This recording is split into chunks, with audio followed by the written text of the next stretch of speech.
Hello Scaredy Krites, it's me, Scaredy Matt. Longtime viewers of this channel will know I have a very selective, discerning taste. For me to truly fall in love with a movie, it needs to have the following: wet puppets,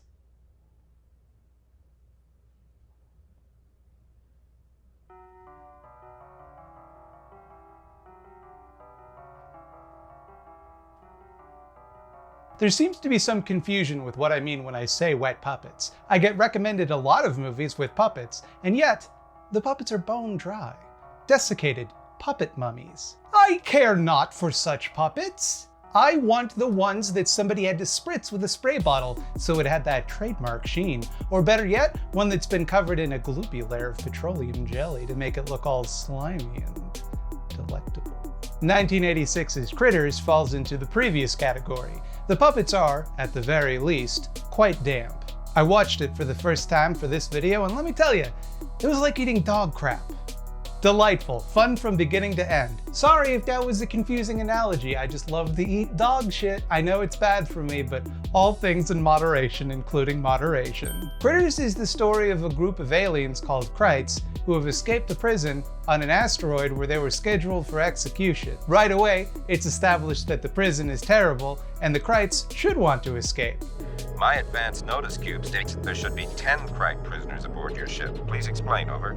Well, we did have 10 at one time, but the Krites were eating everything in sight. We had to kill 2 of them to make the food last longer. Over. So they steal a spaceship and fly to Earth, which I think technically makes them refugees, which casts this movie in a weird light. This beautiful creature hires 2 Slenderman bounty hunters to track down the Krites and kill them. The prison alien is like, yo, don't be so destructive this time. And the bounty hunters are like, whatever dude, probably gonna, so like whatever. On Oath, we meet the Brown family living in a farm in Kansas. Typically, when aliens land near farmers in Kansas, it goes great, you get a Superman out of it. But this time it's a siege movie where they're trying to gobble everybody up. We have patriarch Jay Brown, stereotypical housewife Helen Brown, and kids Brad and April.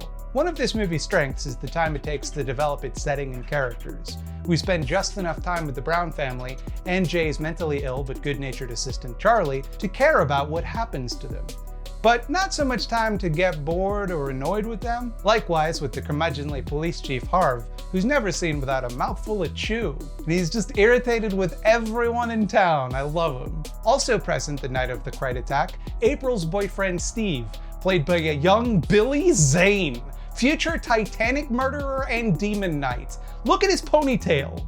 In my headcanon, Steve is in the closet waiting to get old enough to find himself in the big city. Because every time he has the chance to make out with April, or every time she comes onto him, he reacts with immediate fear and apprehension.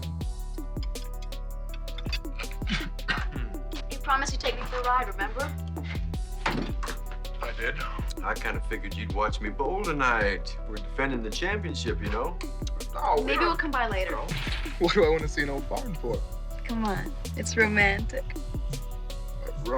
April. No, April. If your dad catches me up here, I'm history. His dreams and fingers are cut short when he's fangoriously devoured by critters. The titular critters, titters, the Krites are fantastic little guys. They roll around in a ball like little Samuses. They can shoot poisonous quills to paralyze their prey, but mostly they're complete assholes. They go out of their way to just be pricks with this gleeful sadism that matches their big toothy expression. Much has been made about the fact that Critters was kind of a cash-in on the tiny puppet craze started by the film Ghoulies, with such pale imitators as Munchies and Gremlins. And the screenplay for Critters definitely came first, but I mean, yeah, it definitely adds enough to the formula to be its own thing, but it has the same madcap energy and PG-13 violent kids movie shit going on. And also, one of the critters comes out of a toilet, not unlike a ghoulie. That energy is perhaps best captured by this scene, perhaps the most iconic of the franchise.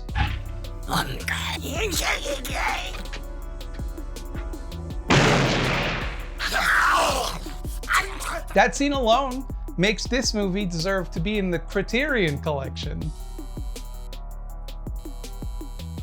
Meanwhile, the aliens who have transformed their appearance into humans through what the movie describes as a hologram, but like, their faces melt off in a way that looks very physical, but who cares, it owns.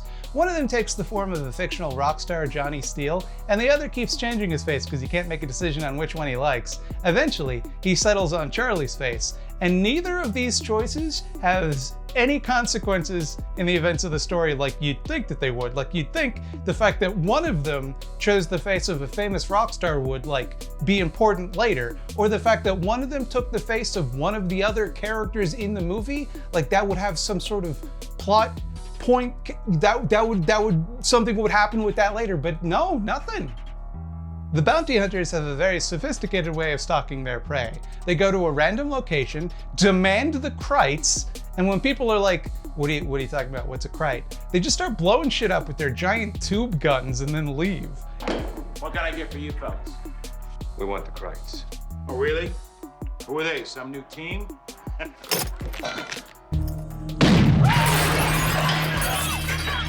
It owns. I love them so much. The critters are chasing the Browns around, biting some of them and poisoning others. So Brad is like, okay, all right, enough with the critters. I'm gonna go get help. And he finds the bounty hunters and they blow up the Brown household, killing a few Krites. But the rest grab April and skedaddle back to their spaceship. Brad and Charlie stage a rescue op where they grab April and then leave a surprisingly powerful firecracker in the ship. The Krites blow up the Brown family farm once more, before themselves being blown up by the firecracker, which, I mean, I really don't feel like a firecracker could do that. Before they leave to collect their space money, the bounty hunters give Brad a magic cell phone to call if he ever needs help again.